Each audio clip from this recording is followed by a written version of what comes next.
obrigada pela presença de todos, principalmente obrigada pela presença da professora Jean-Marie, que veio de longe, veio de Campinas, aceitou o nosso convite de forma muito generosa, muito bonita, então agradeço muito a presença dela aqui, nós todos da segunda turma agradecemos.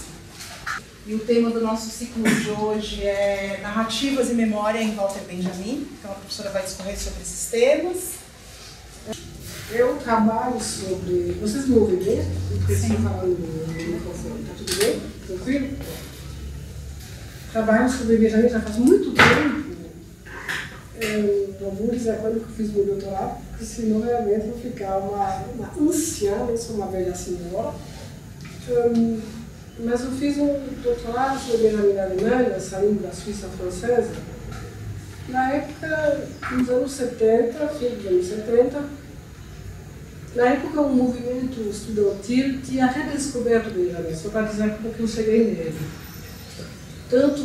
Sobretudo na Alemanha, que era um movimento, é bom contar essas coisas, de esquerda, mas não ligado ao Partido Comunista. Isto é, um movimento que já era, digamos assim, nada dogmático, se perguntava muitas coisas sobre o comunismo oficiais. Nos anos 70 não tinha ruído em Berlim, não queria se tornar funcionário do partido nenhum, e eles redescobriram vários pensadores de esquerda que tinham sido, por assim dizer, rechaçados tanto pelos teóricos mais da burguesia, como o Benjamin ainda nos chama, como também pelos teóricos ortodoxos de esquerda. Eu estava conversando com a Carmen sobre isso, ela leu os textos que Benjamin escreveu sobre a teatro para uma amiga dele, aliás, Fernanda Borges, que muitas vezes, quando sou grande agora, sou um pouco infeliz, as Jalasses, que era uma diretriz de teatro proletariado das crianças, e a Jalasses achava ele totalmente perdido. Assim. Não entendia, achava que ele não estava muito ligado aos movimentos sociais, ele nunca entrou no Partido Comunista, e ele sempre estava entre os seus amigos judeus sionistas, que diziam para ele que era Palestina, na época era Palestina, não era Israel, nessa ainda tem Palestina, como vocês sabem, e os seus amigos de esquerda que diziam que ele tinha que entrar no Partido Comunista.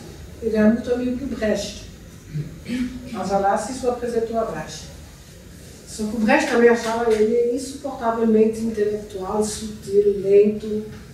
Eles jogavam xadrez juntos, e o Brecht quase ficava muito impaciente, porque o Benjamin pensava antes de qualquer coisa. O Benjamin nasceu em 1892 e se matou na fronteira, vocês talvez saibam disso, em 40, quando fugiu da França ocupada e queria passar para a Espanha, ele tinha um visto para ir para os Estados Unidos. E quando chegou na fronteira, isso acho que é uma das figuras de tantas pessoas que hoje fogem, não? A gente vê isso na Europa hoje de maneira assombrosa. Então, quando ele chegou na fronteira por um caminho já nada muito... caminho de gente que fazia contrabando, não? É uma pequena fronteira e os aduaneiros pediram um visto de saída, não só um visto de entrada na Espanha, mas um visto de saída na França. Isso quer dizer o visto emitido pelos governos de Vichy, que era um governo que colaborava com nazistas. Ele era refugiado na França já desde a tomada do poder de Hitler, que foi, como você sabe, uma tomada de poder legal, tá? Em 1933, então, ele não era um refugiado, judeu de esquerda, exilado, não tinha naturalmente nenhum visto de saída. Então ele percebeu que se esse visto ia ser entregue às autoridades francesas e alemãs, isto é, a Gestapo, e se matou. As pessoas acham isso trágico, mas é só um caso entre vários outros. Eu costumo dizer, as pessoas se escandalizam, que um dos primeiros gestos mais assim, quase realistas do Benjamin, porque senão ele teria sido entregue em campos de concentração. E é melhor morrer por própria vontade, numa fronteira, como muita gente aqui hoje morre, do que morrer no campo de concentração. Ele foi pouco conhecido na vida dele, só por alguns amigos, e com o movimento estudantil, essa busca por alternativa de esquerda,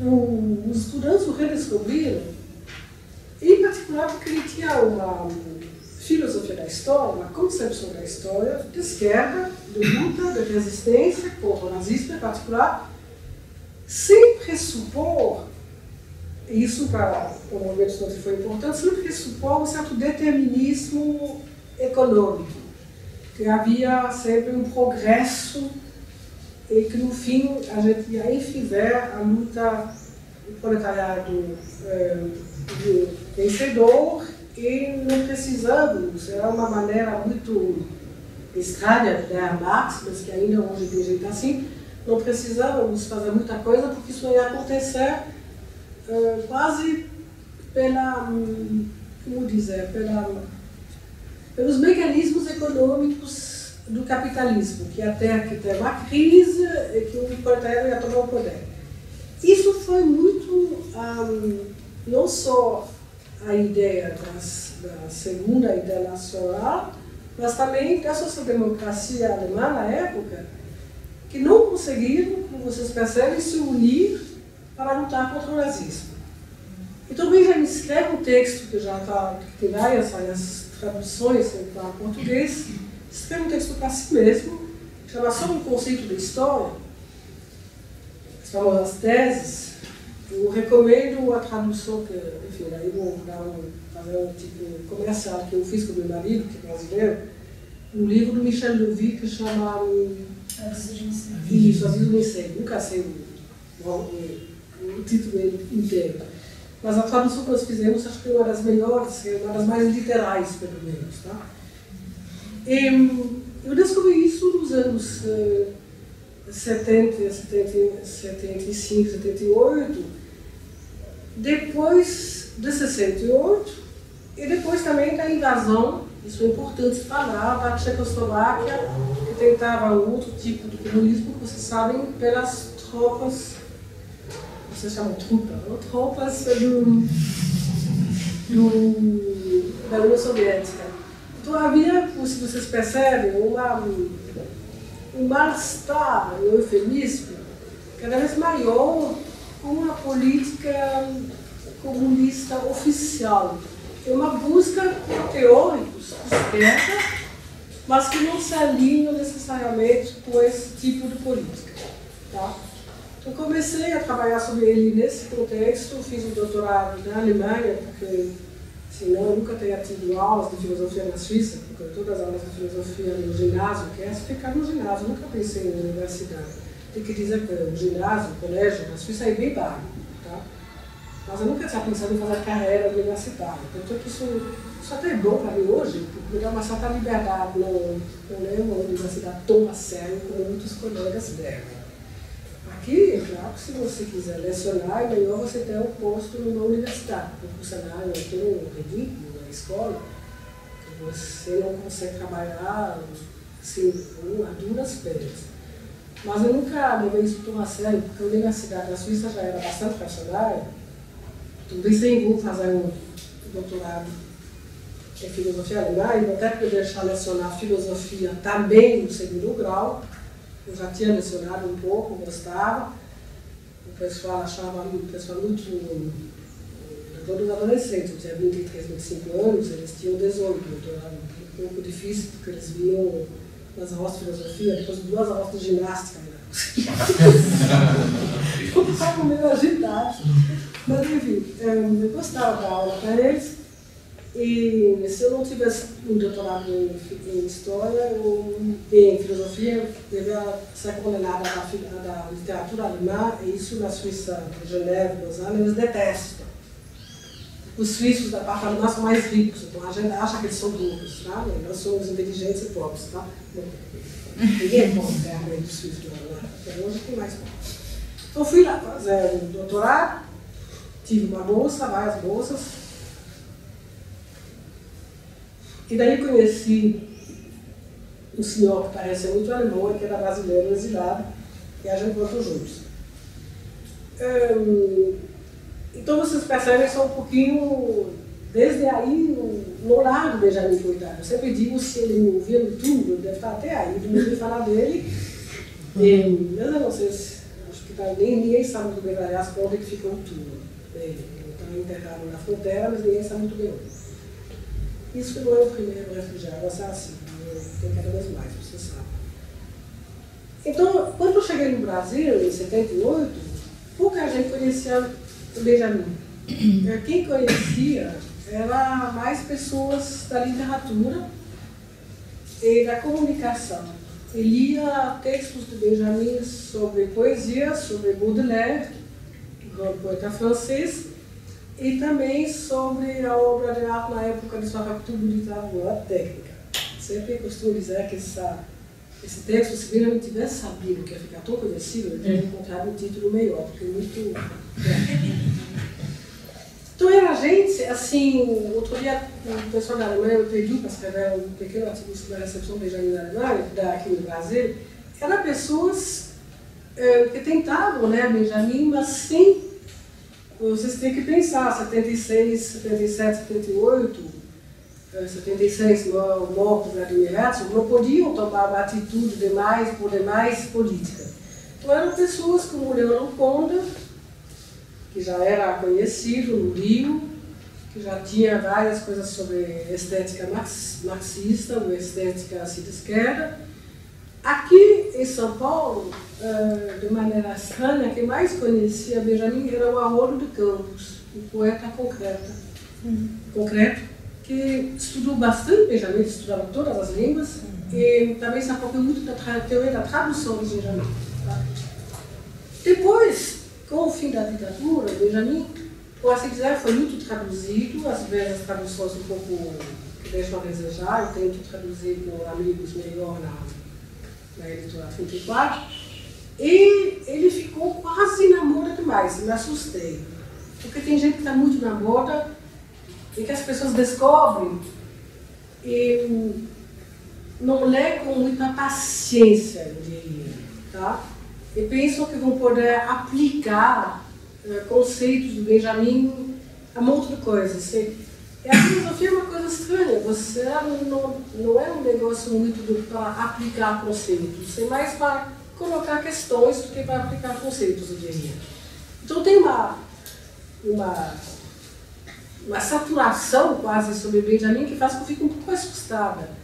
Eu vejo que ele tem aqui no Brasil, e isso me conforta, uma importância que na Europa ficou agora mais atrasada, porque na Europa ele ficou conhecido, claro, na Alemanha, depois na França, mas hoje em dia o lado mais político do Benjamin não é muito, assim, não é muito atual na Europa. Não? Eles pegam outros pensadores, e depois eles têm muitas dificuldades com a situação europeia, que, como vocês sabem, também não é fácil.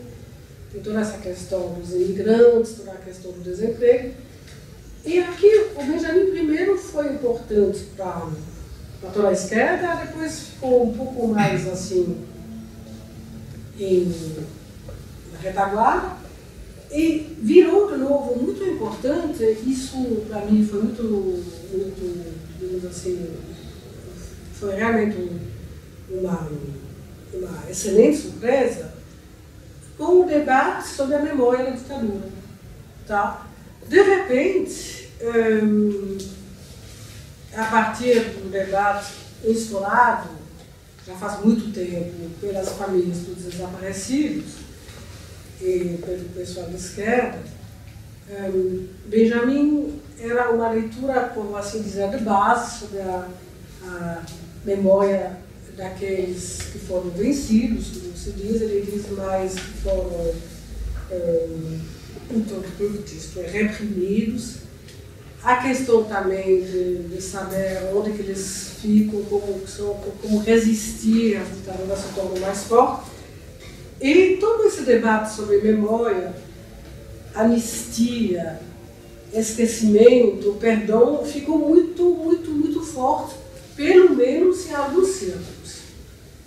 Isso se tornou mais forte, naturalmente, com a instalação da Comissão da Verdade. A gente falava sobre isso no carro.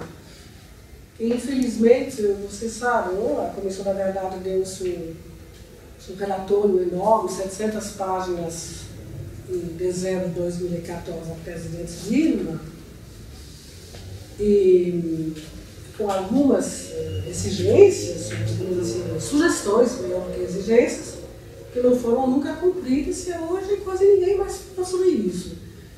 Eu disse para a Carmen que é melhor, quando você tem uma notícia importante no Brasil, colocar ela no ar, para se dizer, em março, abril, não em dezembro. Tá? E aí vem as férias, vem o carnaval, depois vem o Petrolão, o Lava Jato, e daí ninguém mais leva na Comissão da Verdade. É claro, afora todos aqueles que consagraram 2 anos, 3 anos da sua vida para trabalhar nisso, e todos os familiares também dos torturados, mortos e desaparecidos. Então, nesse sentido, para mim foi uma grata surpresa, porque eu sabia, mais ou menos, que eu, como professora da filosofia, fazia coisas que tinham a ver com resistência política. Mas eu nunca tentei aplicar isso, sobretudo porque, como eu sou estrangeira, como vem no medo no início, as pessoas me achavam muito imperialista, porque eu sou loira ainda por cima. Bom, enfim. Mas ficam com ser alemão. Então eles ficavam, achavam que eu lembro a primeira vez que eu veio para cá, vários amigos dos caras do meu marido ficaram muito zangados com ele, porque ele tinha que namorar uma menina do Nordeste, não uma imperialista suíça. Não foi fácil, né? Então, aí quando eu lancei um livro, quando foi em 2006, que chama Lembra, Escrever, Esquecer, na editora 34, muita gente desses movimentos me procuraram. Eu fiquei muito grata a isso, porque em vez de ir trazer a boa nova, o pessoal me procura. Eu acho que é isso que tem que acontecer. Eles acharam que podia ajudar a pensar. Eu espero que aconteça um pouco o mesmo aqui. Porque eu dizia para a Carmen, essa coisa de intelectuais ir para a periferia, acho isso muito estranho. Eu prefiro que a periferia, aspas, os outros me chamam. Porque daí eu posso ser bom, posso ser mais ou menos minimamente útil com aquilo que eu trabalho. Mas eu tenho muito medo das pessoas que já sabem qual é a verdade política. Tá? Bom, em relação a Guimarães Rosa, também disse para a Carmen que não ia falar muito sobre ele, porque, bom, todo mundo diz que também os brasileiros têm dificuldade em ler Guimarães Rosa, porque eu, nesse projeto, eu tentei ler Grande Sertão Veredas, li uma boa parte, mas eu não entendo a metade. Tá? Aí, como tem vários alunos da teoria literária, eles me mandaram ler um pouco mais, eu tenho um pouco melhor. Eu não trabalhei com que eu indiquei para cá, mas depois que faço o nome dele, que trabalha muito sobre a oralidade de Guimarães Rosa, em particular em Grande Sertão Veredas. Acho que poderia ajudar, tá? Porque ele diz também que a gente tem que ler em voz alta. Eu percebo que no Brasil há muitas maneiras de trabalhar com a memória, tá? Mas em um país tão diversificado, que há várias memórias, várias literaturas, e você não pode, digamos assim, comparar dois escritores que li um pouquinho, Guimarães que li pouco, e por exemplo, a Clarice Lispector, que eu li mais quando eu cheguei no Brasil, que ali para mim é mais acessível, que é uma memória de uma pessoa que veio de longe, que veio de fora, também é judia, como Benjamin, e que tem, digamos assim, uma memória mais de cidade, tá? E depois também mais internacional, uma burguesa carioca, tá? Ela se define, aliás, por exemplo, na paixão no GH, né? Isso me ajudou muito a entender uma coisa que para mim era incompreensível, aliás, até hoje, essa relação patroa-empregada. Isso não existia na minha vida. Até hoje eu não consigo entender muito. Mas os livros da Clarice me ajudaram. O Guimarães, que vem do interior de Minas e que recria artificialmente algo que tem a ver com o sertão, é outra memória, vocês percebem, tá? E imagino que, por exemplo, alguém como João Cabral de Melo Neto, que também li um pouquinho, também tem outra memória. Então acho que a gente tem que diversificar, porque a memória também, como é social, também depende muito do meio social e da história das pessoas que estão aí. Alguém que sempre morou em São Paulo, seja num bairro mais afastado, seja no centro, tem memórias também bastante diferentes. Tá? Tem pessoas, você sabe, adolescentes da classe alta de São Paulo, que nunca foram nem a Praça da Sé, nem a Praça da República. Eu tenho alunos, uma vez uma aluna essa que fez excelentes trabalhos, nas pobres de rica, que ajudou ela, porque ela não tinha que pagar, ela podia pagar a PUC sem melhor dificuldade, ela nunca tinha pego o metrô. Então uma vez eu tomei ela pela mão e disse, agora vamos pegar o metrô, você vai ver como é bom. Bom, então a diversidade é tão grande, porque eu acho difícil de falar a memória, digamos assim, brasileira, que tem um fundo comum, eu diria, muito ligado à violência. Então, a violência contra os índios, primeiro, que é o maior genocídio de todos os tempos, a gente sabe disso, da América Latina, também na América do Norte, e, naturalmente, a violência da escravidão, que eu acho que é perceptível até hoje. As duas violências ainda nos marcam, todos. Tá?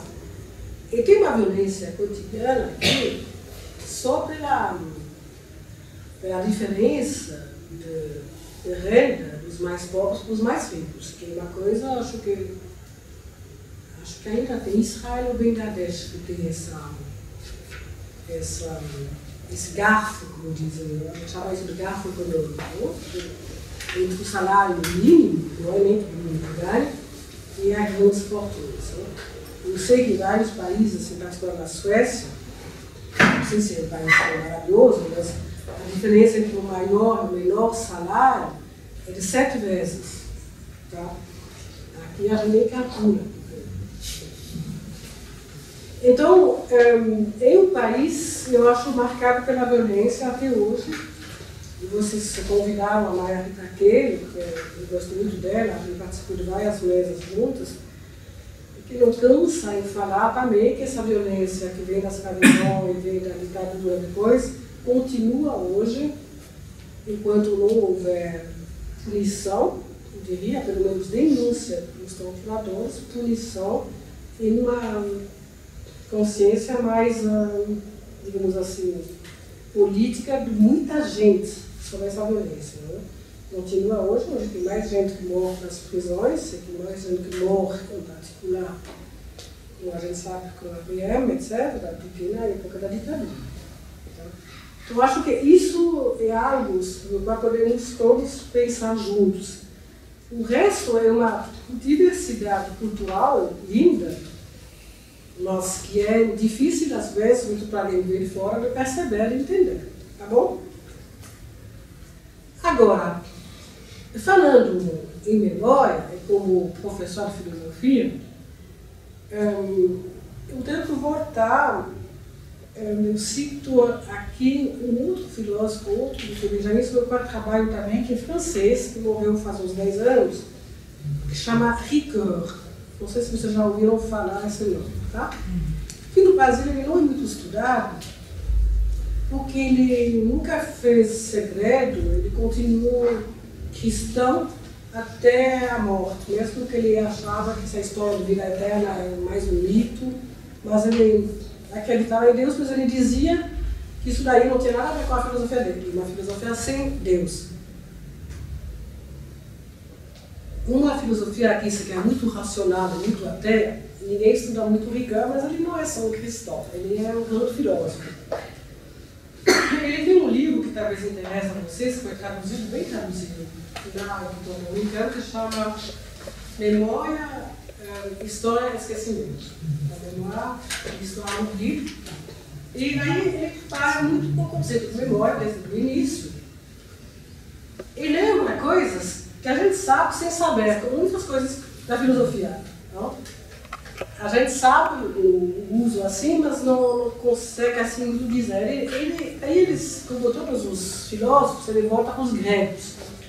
Sempre digo, os psicanalistas voltam para a mãe e os filósofos voltam para os gregos, tá? É uma doença um pouco, tá? Bom, e daí ele lembra que em grego, e vocês vão reconhecer as palavras mesmo não sabendo grego, há duas palavras para dizer memória, o que mostra que é um conceito complicado.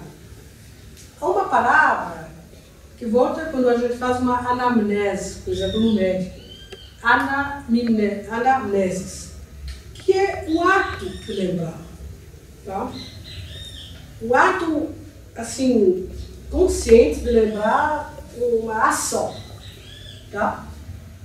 Quando vocês tentam lembrar, por exemplo, quando eu cheguei na rodoviária, eu tentava lembrar da cara da Carmen. Como tem muitos alunos, ainda bem que ela lembrou de mim, eu era reconhecido.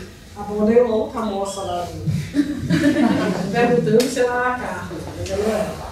E daí ela chegou, sem celular, carregado. Tá? Daí eu reconheci, mas reconheci só quando eu vi. Vocês percebem? Conhecer, lembrar, reconhecer.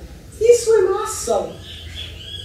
E tem também, já no Platão, os primeiros se chama de filósofo, ele se chama assim mesmo, ele vem da palavra, por assim dizer, um outro conceito que explica o que é a memória, que é mnemé, que a gente tem também, por exemplo, em palavras como mnemotécnica. Tá? Mas se você sabe grego, você sabe. Tá? Tem muitas coisas que a gente sabe sem saber. Que é mais a imagem gravada na memória. Portanto, diz o Ricoeur, isso é importante para Benjamin e para Proust e para a nossa maneira de lembrar, a gente pode ver que memória é um conceito amplo que tem um lado ativo. Eu quero lembrar, tento lembrar, faço esforço para lembrar. E um lado, vamos dizer, aspas, não passivo, não precisa ser negativo, isso. Que quer dizer que nós temos dentro da nossa memória muitas coisas que ficaram, por assim dizer, impressas. Não? A imagem, a impressão, a escrita, já vem do Platão, que compara a memória com a tábua de cera, que era a maneira que eles escreviam, tá? Que vem, portanto, de fora, é que você às vezes nem quer lembrar, nem sabe lembrar. Tá? Portanto, é um lado mais consciente, mais ativo, e um lado mais inconsciente, mais passivo.